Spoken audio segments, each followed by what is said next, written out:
Come on down this way. We've got you all in the door now. And the best spots are going to be closer to the door because the action's going to be right here at the beginning. So come on down. You can see better down here. Come on down over shoulders. You can see better. All right. Now, Warren, raise your hand. This is my husband, Warren, and it was his great-grandfather that started the business in 1891. Some days we bless great-grandfather. Some days we don't. But today's been a really good day so far, so we're blessing it today. Now, Warren, I told them we were making cinnamon red hots here, but they don't know exactly what's boiling in that kettle. We have sugar. Sugar. Corn syrup. Corn syrup. Water. Water. And red coloring. Red coloring. Hey, wait a minute. What's missing in these cinnamon red hots? Cinnamon! We're not going to add that till after we pour it out. Warren's raising up that bottle of cinnamon oil. Kind of expensive. $50 a bottle. Comes from a tree that's native to China. It comes a long, long way to be in our red hots. And he's measured out just enough for today's batch. And Warren, how big is today's batch? 15 pounds. It's only 15 pounds, which means it's a baby batch, so you can see it beginning to end. Normally we make 50 pounds, 5-0, and then we're using those great-grandparent kettles that you see hanging on the wall down. No, Warren's taking a sneak peek at the thermometer. We caught you, Warren. What does it read? 312. 312 degrees. And what's the magic temperature we're waiting for? 320. 320.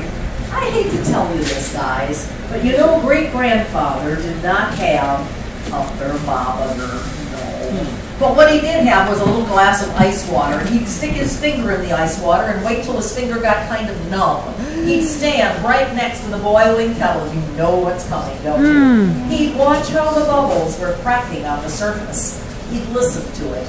And then when he thought it was just about the right temperature, quickly, we mean very quickly, out of the ice water, the kettle, out of the kettle, in the ice water. He would feel the candy to decide what the temperature was. Don't do that at home. Bad idea. Notice, we're not using his technique here. We have a thermometer in our kettle, but we also know great-granddad went to the afterworld with all 10 of his fingers. So it couldn't have been too terribly dangerous if you knew what you were doing, and I guess he did. All right, Warren's turning off the heat. Must be 320 degrees. Getting rid of all that candy from the thermometer that great-granddad didn't have. And he's going to pour the candy out onto that table. Now this is the exciting part, so we hope your little hearts are ready for this. Nope, all right, Warren, you're all set. Watch carefully now, here it goes. Ow, aren't you glad your little fingers aren't under there? And aren't we glad, Warren and I, that we were smart enough this afternoon to put those little iron bars down around the table. Because you see, if we forget to do that, we have to share that candy with the floor. That's not much fun. So we're generally clever enough to put the little iron bars in place. Now, Warren's trying to get as much of that candy out of the kettle as possible. Waste not, want not, said great-granddad. Scrape, scrape, scrape. And don't forget there's a lot of candy underneath that kettle lip there, Warren. There you go. Now he's going to take the kettle to the sink.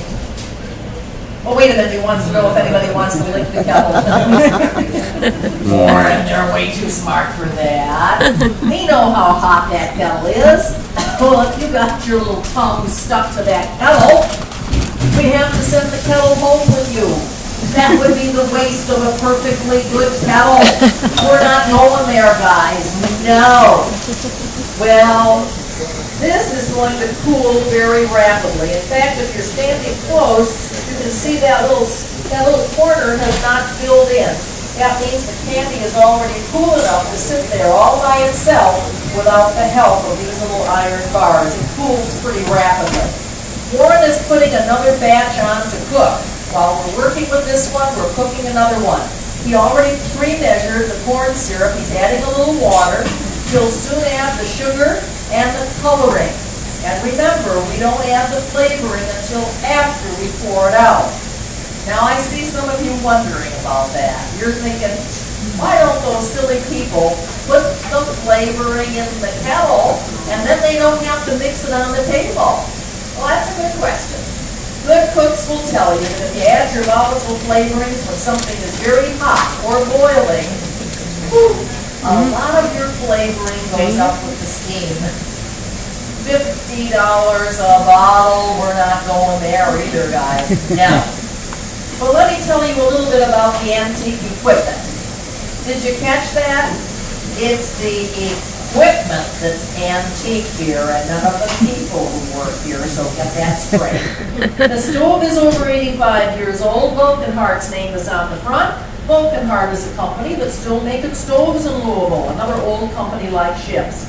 It's cast iron, it's brick lined, it's gas fired, and the three little rings on the top tell you it's a typical candy maker stove. We can add or subtract the rings to accommodate different size copper kettles, from the little kettle we're using today, again, to the great-grandparent kettles on the wall. Oh, Warren is moving aside those iron bars. Oh, look, the candy does not move with it. It stays right where we put it. We say it's a bit like an obedient dog. We say, stay. And it does. Good dog candy. I wonder if it's ready for, oh, it is ready for the cinnamon oil. Look at that. A nice little circle of cinnamon oil. Now, if you're a country music fan, you know Johnny Cash made Ring of Fire really popular. There's Schimpff's Ring of Fire right there. Cinnamon fire. Watch now. This is the pretty part. Oh, look at that. A little bit like the stained glass in a church window, don't you think? Now, there are two things that Warren's doing at this point. Obviously, he's mixing that cinnamon flavoring in. When the flavoring is mixed in by hand like this, each piece is just a little bit different than the piece next to it. So let's say that this young lady right here gets a piece, and she says, whoa, this cinnamon's really spicy. And then the tough guy right behind her in the black cap there, look at that tough face. He gets a piece, and he says, nah, this is for wimps. They forgot to add the cinnamon to this batch. So we know they differ from piece to piece. But in general, we say our cinnamon candy is nicely spicy. Won't burn a hole in your tongue. It's just nicely spicy. Now, Warren, look at that. Some of that cinnamon oil has leaked out. You'll get that back in there. That is $50 a bottle, and we don't want to waste any of that. There's a little bit more over there. Do you see it? There you go. Okay. Well, let me take a little survey then. How many people can actually smell the cinnamon? Oh, really? All of you. Way down there. The guy in the blue stripes. Oh, well, I know I can smell it. Hands down. Warren, do you smell this? Poor thing. He gets a double dose, doesn't he? The joys of working with cinnamon. Watery eyes, runny nose. But there are definite benefits. How's his blood sugar? You see, Warren never has sinus trouble. He always has a clear head. Well, you can smell the cinnamon out there. We can smell it over here, but guess what? Anybody walking outside, they can smell it too. We play a dirty, rotten, nasty trick on you guys. Yeah, some of you engineering types are looking up, aren't you? This great big hood here has two exhaust fans underneath. You see those two pipes that go out to the street? Well, you guessed it. We blow just a little bit of the smell, not much. About 15% goes right out there onto the sidewalk. Now that is mean. That's just downright mean of us. But Warren says we have to hook you customers somehow. He calls this old factory advertising, having to do with the nose. He says it's cheap advertising that we have to use, and so we do. Now, I told you he was doing two things with the candy. In addition to mixing that cinnamon flavoring in, he's also cooling the candy. Because you see, the next step is to put it through the drop roll machine, and we're going to press the candy into little squares. If the candy is too warm when we put it through, it reverts to that blobbish stage. We don't like that. The candy has to be cool enough to take the shape of what we're going to press it into, in this case, squares. Well, all right now, let me go back to the antiques. Antique stove, the kettles, are all antiques, and you'll notice they're made out of copper. You see the ones up there as well. Copper, Oh, my. well, there's good reasons for using copper. Cooks and candy makers just love copper. It spreads heat really well, no hot spots, not as heavy as cast iron. You don't break your back quite so badly when you pour it out. But the main reason for using copper, it's prettier than cast iron. It looks nicer. Looking on the stove or hanging on the wall down there. Well, all right, antique stove, antique kettle. It's the table that's the true antique. That table is 121 years old. Look at the doubt in your eyes. You're saying, how do I know she's telling the truth? So we're going to make these people by the door be our verifiers. They look like honest people, don't they? Well, what does it say here? It's a little birthday patent date, March 31st. Who can read the year? 1891. You do the math, that's 121 years. It has a steel top and it's water cooled. Maura, turn it on for them there. We can spray hot or cold water to the underside of the table to heat or cool the candy. That was high tech in 1891. And just in case you've seen us on TV, on Modern Marvels, on the History Channel, they made a little animation of our table so you can see those copper tubes running back on the other side. Well, all right now, again, antique stove, antique kettles, antique table. Uh-oh, there's one more antique we almost forgot. That's right over there. No, not you, Warren. The book. We'd like you all to take a really, really good look at the book. Because that's for the kids who can't behave. That's where we hang them, right there on the book. Warren, you wouldn't hang a kid on that book, would you? Yes, you would. They're laughing at us, Warren. We have to tell the truth, don't we? The truth is always best, you know that. Well, if we're doing striped candies, like our ribbon candy, barber poles, candy canes, we need a white background. To get that white background, we do the same thing that you do to make your egg whites white. Well, maybe you're making meringue for your lemon meringue pie. You beat air into the egg whites. We do the same thing with the candy, only we pull the air in. You put the uncolored candy on the hook, you pull. You put it on the hook again, and you pull again. And 10 minutes later, the candy maker's arms fall off, and the candy turns white. You have that nice white background for your striping. Oh, here he comes. That means we have to move down this way, guys. And the very best spots will be the three big windows. This window, this window, this window, and the very end here. So a good 10 people can stand right here at the end and see that candy coming right out of the machine. So move them, right. Anybody who remembers that theme song is older than I am. So come on down here, guys. All right. Now you're standing in front of a wooden table, a long wooden table. This is called the bench by the candy maker. And we have sugared the bench just as you flour the board at home. You don't like your cookies and your biscuits to stick to the board. We don't like our candy to stick to the bench, therefore, the sugar. You'll notice we put a fan on down here that helps to cool the candy as it comes out of the machine. You'll notice there's another fan here. This is blowing on the drop roll machine. It's called that because it makes hard candy drops, whether they're cinnamon drops, licorice drops, lemon drops, or whatever. Now you see they're made out of metal, they're brass. As the warm candy goes through, the metal rollers pick up the heat. If the candy touches something that's as hot or hotter than the candy itself, guess what? It sticks. We don't like the candy to stick to the rollers, therefore, a fan. Now Warren has traded his great big leather gloves for some lighter weight cotton gloves. I'm not going to need the gloves at all to take it out of the machine. But you'll notice I don't hang on to it very long either.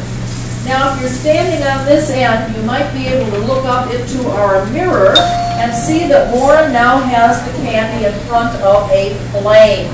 This is called a batch warmer. The candy has to stay warm while we're waiting for the candy to finish because, you see, if the candy gets cold before we want it to, we have to throw it out. There's not much you can do with a 15-pound piece of candy that solidifies on your hook. Unless, of course, there's a big mouth in the crowd.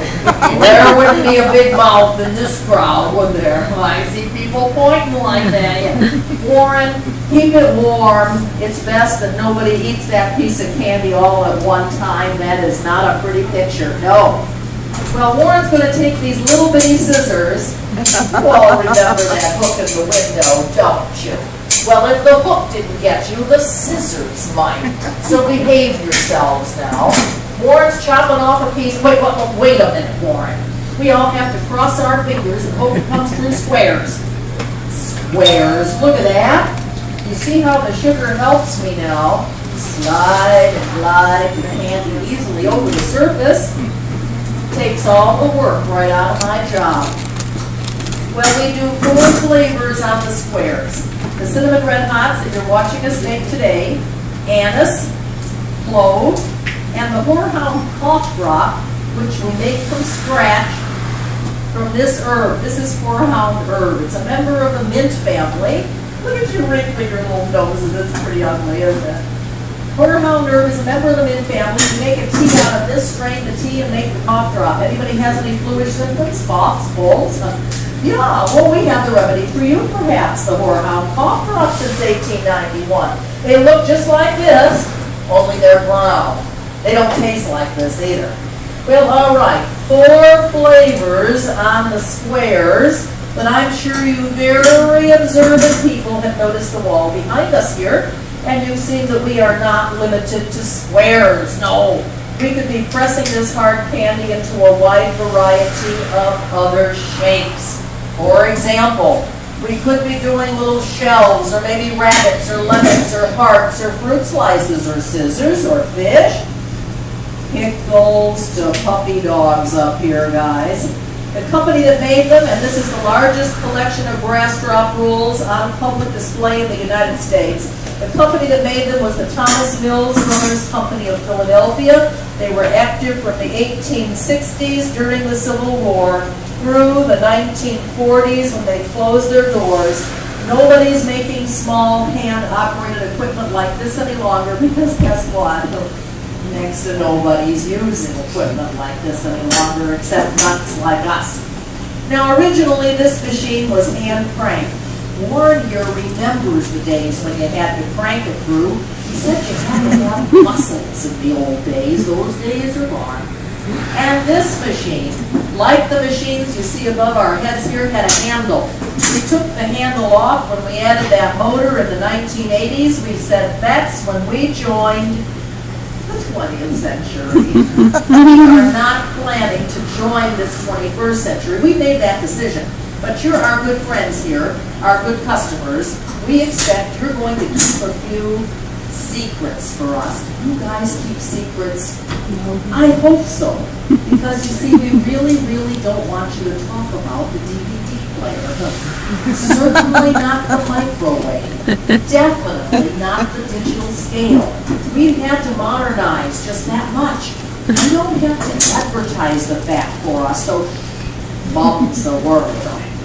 Now, normally the people that stand right here on these 2 windows, they do the counting of all the little individual red hots just as they come out of the machine. Oh, Warren, look, just look at their faces.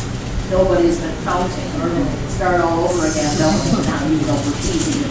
We get about 100 red hots out of every pound. And I'll bet there's not a person in this room who remembers how many pounds we made this afternoon. How many? 15. Hey, listen, 15 pounds. Now, you don't have to be Einstein or a mathematical whiz to figure this out. 15 pounds. Each pound gives me 100 pieces. How many little red hots are we soon going to have on this table? How many? Too many. 1,500. And another way of saying 1,500 is 1,000. 500 little red hots on the table. How about a little applause here for me? Who's done a mighty fine job of putting out 1,500 red hots. Now, of course, we understand what you're thinking. Yeah, we know. You're wondering how we get these little red hots separated from these long strips. We'd like you to think we spend our days and nights after midnight, breaking these apart one by one. You know that can't be true. Well, maybe we have a special little red hot scissors and we clip each one. No, actually, this has taken us 120 years of research and development, Warren. This is why they're called cinnamon red hot drops. That's a bad joke, isn't it? This is Warren's favorite part of the demonstration. He loves to drop the drops. Okay. He's going to put some in a little scoop, and you're going to get a chance to sample them. Now we want you to think about this, guys. They are still warm, and you are the only people on Earth having a warm cinnamon red hot right now. So you just think how special that makes you.